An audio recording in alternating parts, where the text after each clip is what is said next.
Афон ҿыц-абнараҿы даанкыло бзиан ыҟам аҵиаақәа раарыхра знапалакыз Васильев Станислав Занбеи-иԥа Скьеижә-Ефеиԥшьынажә быжьба шықәса рзы ииз аоперативтә ус нагӡатәқәа мҩаԥыргеит Гәдоуҭа араион аҩныҵҟатәи аусқәа русбарҭашьа аусԥшаара аусзуҩцәеи Афон ҿыцтәи амилициа аҟәша азинмчы змоу ацуҭа амилициа русзуҩцәа.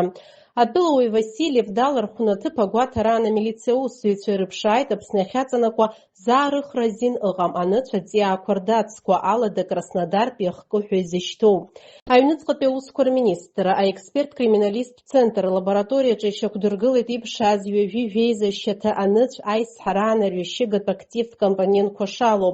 Анаркотикатә маҭәашьарақәа злоу аҵиаақәа закәан шьаҭадамҽхак ҭбаала раарыхразы Скьеижә-Ефеиԥшьынажә быжьба шықәса рзы ииз аамҭа Афон ҿыц ақалақь аҟны инхо Васильев Станислав Занбеи-иԥа иганахьала Гәдоуҭатәи аҩныҵҟатәи аусқәа араион хәша аусҭҵаара гәыԥ ашьаус хацнаркит.